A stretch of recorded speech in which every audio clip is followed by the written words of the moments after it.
Good, happy Wednesday, everyone. This is Doug Farrar, editor of Touchdown Wire on the USA Today Sports Media Group. And the guy over there is Greg Cosell, the guy in the stripy shirt at NFL Films in Mount Laurel, New Jersey. And Greg, we're ready for another X's and O's podcast with Greg Cosell and Doug Farrar. And how is your NFL Films week this week? Good. Yeah, I'm just, I've been watching a lot of college tape, Doug, actually, for guys who'll be in the draft next year. So, it's kind of fun because there's no pressure, there's no draft in 2 or 3 weeks where I feel I have to get through a certain number of guys. It's kind of fun to watch and do it in a kind of a relaxing way. Yeah. Well, for this week's show and probably next week's show too, I wanted to get into the schemes and concepts that are kind of defining the modern NFL, the things we're seeing more of. And a lot of these things are, reruns of concepts that we've seen before. But I want to start with split safeties. And this is too high coverage. And Ben Fennell, who I know pointed out on a Twitter thread that I put up this morning that 2022 marked the first time in the next-gen stats era, which is 2018 through 2022, where there were more two high snaps than single high snaps. In 2018, it was 36.9%.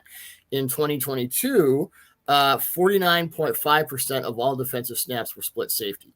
And real quick, I'm going to give you a reason why. The numbers in last season, NFL quarterbacks against single high coverage completed 61% of their passes for 7.7 yards per attempt, 307 touchdowns, 179 interceptions, and a passer rating of 88.12. So put a pin in that.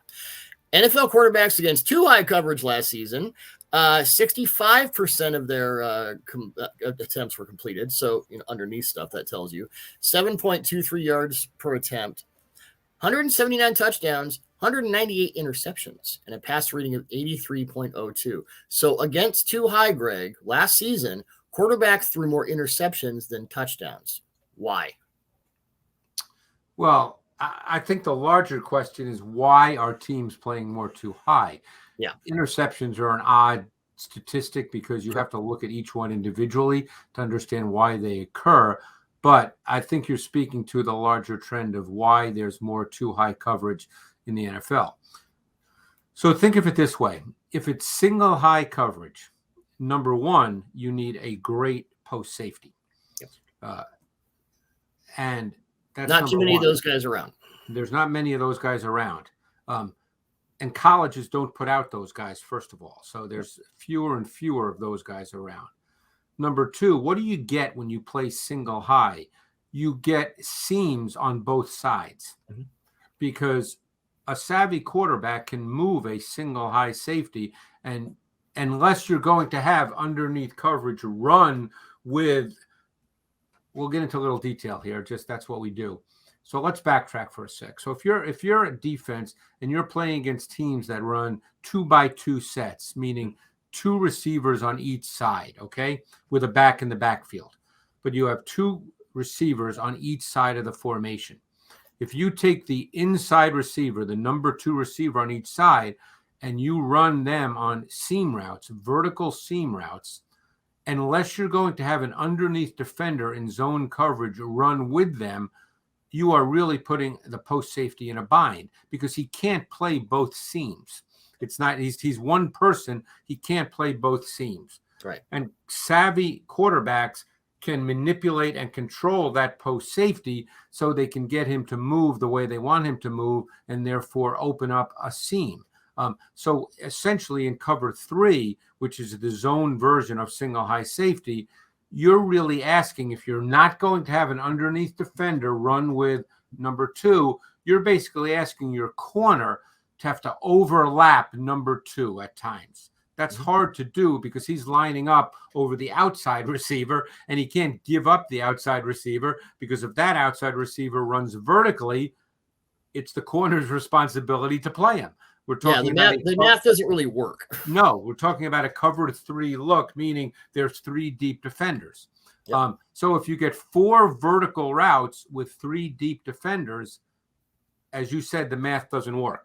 Yeah. So, now the answer to that for some is, and this has been, people talk about Nick Saban and that particular coverage is where you take an underneath defender and they run with number 2 in a 2x2 set to alleviate the problem of 4 vertical routes versus a single high, versus 3 deep defenders.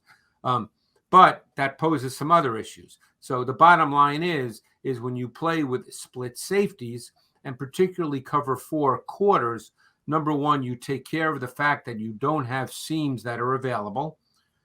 And number two, those safeties, because they don't play with the same depth as, let's say, cover 2, they're also run support players as well. So you, in a sense, kill 2 birds with 1 stone.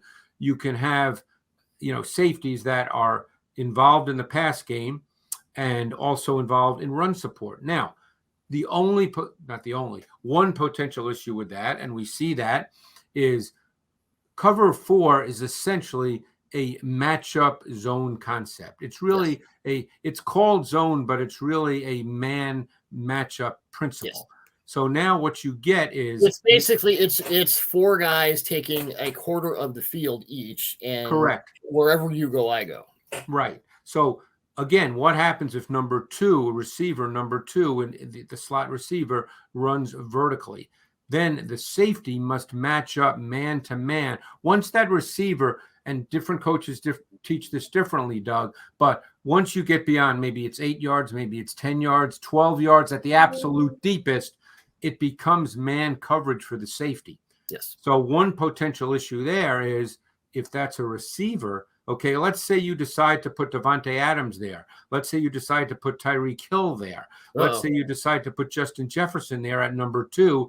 Now you're having an elite wide receiver with a safety who, by definition, is not a great man coverage player, matched against a really high-level wide receiver. So the point is no coverage takes care of everything. But the bottom line is split safety does eliminate open seams. Yes. Where cover 3 does not, unless you want to do certain things that then compromise your coverage in other areas. Why do you play single high at all? You would probably play single high. Again, now you get into down and distance and you get into situations, field position down and distance situations. Right. Now you're getting into probability and tendencies based on film study. If you're playing against a team and based on your film study that week, on 1st and 10 out of a certain personnel package, they run the ball 68% of the time, then you'd probably want that extra player who's a safety in the box, to defend the run, because your film study and your analytical study throughout the week tells you that this is what they do predominantly or a higher percentage of the time in a given situation. Everything in this league, as you know, Doug, is based on probability, tendency, down and distance, field position, and all the work that goes into that. And that leads to how defenses play. When you play, whether it's offense in what you call or whether it's defense in what you call, and that starts with personnel, is based on your opponent, and it's based on film study and analytical study. Right. I put up some numbers on quarterbacks against single high, and Tyrann Mathieu, who would know, responded in the thread saying 2 high looks are becoming a staple in this league. Too much speed and athleticism at the receiver position to sit in 1 high looks. Have to take what defenses give you when you live in shell looks. Only a few can dissect it. One guy who's very good at dissecting it, Greg, is a guy that Tyrann Mathieu used to play with. And you've probably heard of this gentleman, Patrick Mahomes. I've heard he's pretty good. So Mahomes last year had an EPA of 62.82 against 2 high coverage, which was floors above Josh Allen, who ranked 2nd at 36.19. And I'll be interested to see what they do with Dalton Kincaid in that, because he's a zone killer. But Derek Carr ranked 3rd, Tom Brady ranked 5th. So this isn't about quarterbacks who can run, just foiling 2 high stuff. And I studied some Chiefs stuff, and I want to get your take on this. They're stellar with their 2 deep beaters. They spam it with concepts that seem to work. It's mirrored quick outs to stretch underneath. Matched verts to one side, you hit the open guy underneath. Usually it's Kelsey because he's great. Using Kelsey to unlock it all as the backside ISO, and then over the middle while you got your vertical guys going this way. So there are ways to beat 2 deep, and to me it seems like what Andy Reid and his staffs have done over the last couple of years. I don't want to say that they have the blueprint. That's not a word we like to use. No. But certainly the architecture of what the Chiefs do against too high. And Mahomes, I mean, he had his issues against too high for a couple of years. And then last year, nope.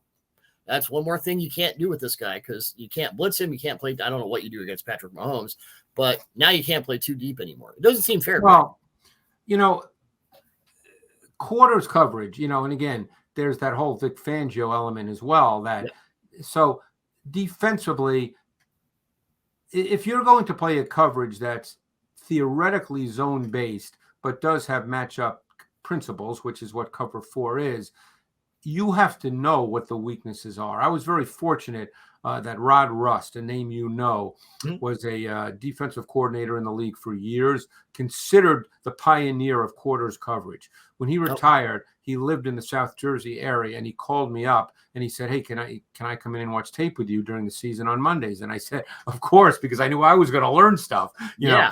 So he did that. It's nice when you get those phone calls, huh? Yeah. So he did that for 4 or 5 years, and you know, as I said, he's considered kind of the pioneer of quarters coverage. And the point he made was this. One of the points, he made many, of course, that I learned a ton, was whenever you design a coverage, you have to know what beats it, you know, because every coverage, I mean, unless you're just playing true man coverage, in which case receivers have to win, although there's ways to attack man as well, with rubs, with picks, with stacks, with bunch, you know, putting aside that, but let's stay focused with a concept that at its core is zone. There's always ways to attack zone coverage, because if there was one zone concept, Doug, that took care of everything, everybody would play just that coverage. So there's no one coverage that's zone based that takes care of every route concept and combination. And so you have to understand, when you put together a zone concept, what beats it. And you know, obviously, we started to see, not this past year, but the year prior with Patrick Mahomes and the Chiefs, when Mahomes went through that tough 2 or 3 game stretch earlier in the season. I'm sure you recall that the way they got him out of that was they really limited their intermediate and vertical throws, and they went back to everything being rhythm and timing based. And he was throwing a lot of balls under 10 yards, and they were really starting to develop that rhythm, that because Mahomes can obviously do anything well. You know, he's that gifted physically and mentally. So, you know, and if the defense is going to allow you to take those throws, you know, I always thought that's one of the things that made Tom Brady so special, is that if you were going to give him 6-yard throws, he was going to take a 6-yard throw. And then it's 2nd and 4. I don't need to show off my laser rocket arm. I'm just going to, you know, death by 1,000 paper cuts. And if you were going to do the same thing on 2nd and 4, I'll take a 6-yard throw and we'll move the chains. And sooner or later, something will show at an intermediate and deeper level. But I'm not going to force that. I'm going to make you have to play really good defense, almost perfect defense on every snap. It's the flip side of the argument that, well, it's hard to go 12 or 13 plays and score a touchdown. And it is. But if you're playing against elite quarterbacks, and you and I don't use the word elite, you know, loosely, there's not 15 elite quarterbacks. If you're playing against one of those guys who has patience, who has poise, who understands, then they'll take 6, 7, 8-yard throws every single time if they're clean throws. The whole point, as you said, of shell coverage, which is what 4 across is, it's a shell coverage, it's an umbrella coverage, is to take away the vertical throws. But as an offense, you can create some of those vertical throws with route concepts and combinations. Umbrella coverage, hat tip, literal hat tip to Tom Landry. So moving to the RPO, Greg, there were 916 RPO dropbacks last season that resulted in passes in 2019, which is as far back. And who decided there were 916? Well, I'm gonna as far as we can go with reliable metrics, because then you sort of audit it and go, okay, so let's assume 80% correct, and we're gonna get into this.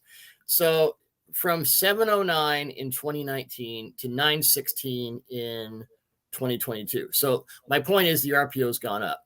But I think we need to start with the public service here, Greg. What is an RPO and what is not an RPO? Because this seems to have everybody confused. Yes, we're going to cut this part of the video out as part of the public service. Well, an RPO is a run pass option, okay? Meaning that as the quarterback takes the snap, he is reading one defender. You can't read four defenders as you're taking the snap. That's not humanly possible. Maybe with artificial intelligence it will be, but right now we're working on it. Yeah. Right now it's not humanly possible. So it's in the gun. You have an offset back. The quarterback takes the snap. He is reading one defender. 99% of the time, it's a second level defender. There are a few times you can be reading a safety, but it's a second level defender a very high percentage of the time. The second level defender, by his reaction to the handoff look in the backfield, the mesh look in the backfield, the quarterback will decide based on the reaction of that defender that he's reading, whether he's going to hand the ball off or whether he's then going to throw it into an area a high percentage of the time that one defender that he's reading would then vacate if he reacted to the run action. Right. Okay. Now, then you have the offensive line part of this. What you are trying to show to the defense with your offensive line run blocking looks. Okay. Now, normally, again, now we're getting very simple with an RPO because we'll get into a little more advanced stuff in a second. But normally what you get with an RPO is when you're showing the fake to the back, let's say the back is going to the right. Four of your offensive linemen will go to the right to show a run look because you want the second level defenders who more often than not are reading offensive linemen as their keys. Mm-hmm. They will see the offensive line move to the right in a zone look and they'll say, aha, looks like a run. And that's the way you get the movement of that defender you're reading. Okay. Mm-hmm. But on the backside, that one backside offensive lineman, he pass protects. Okay. Because the last thing you can't have five guys run blocking and leaving a defensive end on the backside with no one blocking him.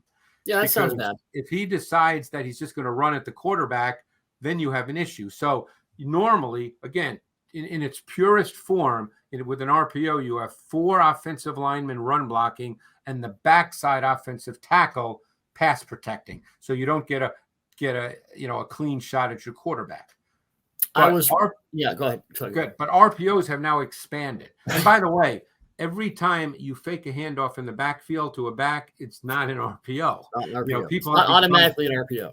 Right. People have become attuned to thinking that just because you have the quarterback in the gun and there's an offset back and you fake a handoff to him or you show a mesh point, that it's automatically an RPO. That's not necessarily true. Sometimes it's very hard to tell. And by the way, offensive coaches love the fact that it can be hard to tell at times because that makes it more difficult to defend. So the bottom line is, if you're going to throw the ball with an RPO, obviously the quarterback is looking at that one defender. They want him to react to the run action. But because those four offensive linemen are run blocking, they're not pass protecting, it's always possible you could get some leakage with a defensive lineman. Because if the defensive line, if a particular defensive lineman says, aha, I'm not going to flow with the run blocking look, I'm going to rush the quarterback, then there's really no one pass protecting with him. So that's why normally with RPOs, it's quick game throws. It's 3-step timing, which means 1.5 seconds the ball needs to come out. And that's why you normally see what we call slant routes, glance routes, or quick outs. Because those are 1.5 second 3-step drop timing throws. Yes, it's a lot of wheels, it's a lot of screens, it's a ton of slants. And do you know, by the way, how many RPO throws of 20 or more air yards there were last year? How many completions? Of 20 or more air yards? Yeah. My guess would be none. 3. Okay. Yeah. So Ryan Tannehill had one, Gardner Minshew had one, and Tua Tagovailoa had one. So that was it. So which is an excellent segue, Mr. Farrar, to the next point. The point, RPOs will evolve for this reason. It all comes down to protection, okay? Yep. Because the reason there's quick game timing rhythm, 3-step drop timing throws is because you're concerned that you're not really pass protecting with 4 of your offensive linemen. They're run blocking. So as I said, if there's any kind of leakage, you don't want your quarterback to get hit, or you don't want it to impact the throw. So now if you can figure out a way to pass protect for, let's say, 5-step drop timing, which would be 2.1 seconds with the quarterback as opposed to 1.5, then you can start adding deeper routes to the concept of an RPO. And in my view, that's the direction we're going to go with RPOs, Doug. It's going to happen. I'm not smart enough to figure out everything they're going to do, but it's going to happen that you're going to get ways in which offenses figure out how to pass protect so they can have somewhat deeper routes as part of what looks like an RPO. Well, you're a Philly guy, so you may remember this play. Gardner Minshew was week 16 against the Cowboys when they were sitting Jalen Hurts. He had a 48-yard completion to A.J. Brown. Short drop back out of pistol. This was 11 personnel, so it wasn't heavy. He looked to Zach Pascal on the quick out to the right. It may have been a flat or an out, whatever. It's a quick thing. Trayvon Diggs came screaming down to defend it, which left A.J. Brown completely uncovered. Right. I don't remember every detail of the play. I'd have to see it, and I'm not looking at it right now. Right. So I'd have to see what the offensive line did. I'd have to see the whole look of the play. Right. But judging by what you're saying, I'm as you said, Diggs reacted to what he thought was going to be the quick out based on his sense of what the whole look was. And the blocking checks out. Okay. So, that's – you see that a lot even when it's not an RPO, where teams try to fake bubble screens to try to get a reaction of second level and even third level defenders, and then run routes behind that are deeper. So it's, that's a concept as well that we see often. You see that in college football as well, but you certainly see it in the NFL. But the larger point is, I think that you're going to see teams try to evolve the RPO concept and try to come up with ways to protect so that they can work a little deeper down the field. Obviously, you're not going to get into true 7-step drop timing where the quarterback's going to sit in the pocket for 2.6, 2.8 seconds. I don't think you'll quite get there, but you'll still see an expansion of the concept. Well, the longest RPO pass, real quick, was from Ryan Tannehill to Treylon Burks last year, 51 yards. And most of it was pre-catch. And they lined up with 6 OL, 2 tight ends to the backside. Burks was the only guy who ran a route, and he beat and by just what you said right there, what is that telling the defense, particularly with Tennessee, with Derrick Henry? That says run all the way. It's run personnel. Yeah. It's a run personnel and it's a run formation. So the defense right away, based on their film study and everything they've done all week, is thinking this is a running play. So you create explosive plays out of the RPO with schematic sleight of hand, which we're talking about, like how this goes to the next level. Well, that's what I'm talking about. Right. Teams are going to figure out how to do this. I was talking to Frank Reich, 6 years ago about second and third level RPO. So this has been around for a while, but now teams are starting to. And it's funny that Jalen Hurts, as far as I know, who was the most prolific RPO passer as a passer and a runner, by the way, 6 rushing touchdowns, I believe, out of RPOs. As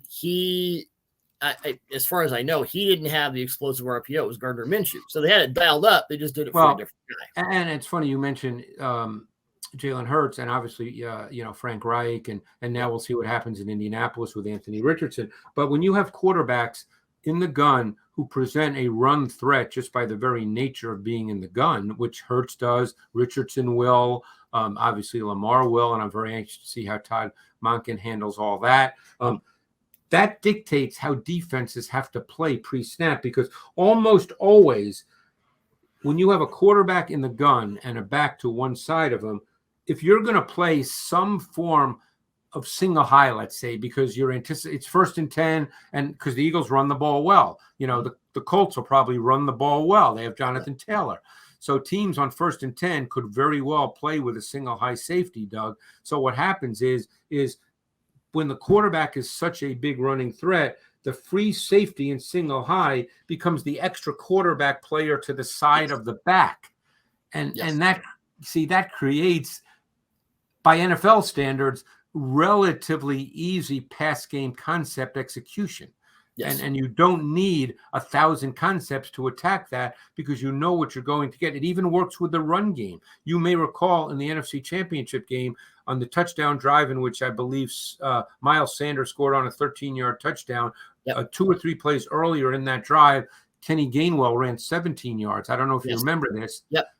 It was the exact same play. And the free safety, who I believe was Gibson on these plays, but I believe it could have been Ufang. I think it was Gibson. He was clearly cheated to the side of the back because they actually went with a 4-by-1 set. Okay. So they had a bunch to the right, the back offset to the right. So it was a 4-by-1 set, and you still had the quarterback as a run threat because it's Hurts. And then they ran zone to the other side, away from all that. There just weren't enough defenders to defend the run to that side. You probably remember this. Yes, I do.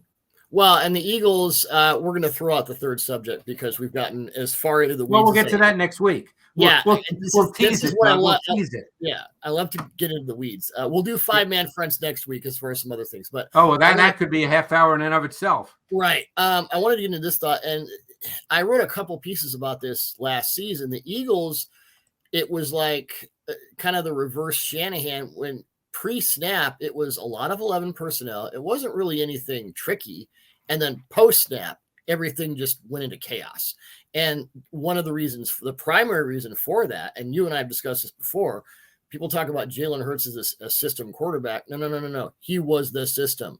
Everything revolved around him. So the Eagles could show you nothing pre-snap. You couldn't get you couldn't get a tell. Well, the reason after the snap, they could just go off. The reason why people thought he was a system quarterback has to do with the fact, and I had a conversation with a coach who was on the Eagles staff, so I know this for a fact, is because because Hurts forces the defense to play a certain way, they don't need 1,000 route concepts and combinations. And obviously I'm exaggerating with the number 1,000, but it's not like a Mike Martz playbook, or Al Saunders where it's 700 pages. Right. They can deal with many fewer pass game concepts because they know how the defense is going to have to play. Yep. So, and this is no knock on anybody. This is smart football. It's what you're supposed to do. You're supposed to maximize things for your players. Correct. So therefore people would look at the Eagles and go, oh, they don't run a lot of things. That's right. They don't run a lot of things because they don't have to. They know what the defense is going to show them. And if the defense wants to do something totally different because they're going to say, oh, we don't have to worry about Hurts, you know what? The Eagles will run the ball and they'll run it well. Yeah. And, it's like the Legion of Boom. Okay, cover 3, cover 1, couple cover 2 snaps. You know what's coming, but deal with it. That's, not everything has to be complicated to work, certainly. No. Well, Greg, that was good stuff. That was I like that. That was some football, Doug. Yes, that was some football. Well, we'll get back into it next week with more subjects. This might be a month-long thing, which, it's June. We can do that. Okay, it could be. There's many concepts. Look, you wrote a book about it. I wrote a book years ago about it. Yes, indeed. Or was part of a book written. I don't want to take full credit because it wasn't just me. But you can talk about football concepts. We could do this for the next month and not run out of subjects. Yep, the back and forth battle, still what has always been. Well, Greg, as always, awesome stuff, and we'll talk to you next week. Thanks, Doug.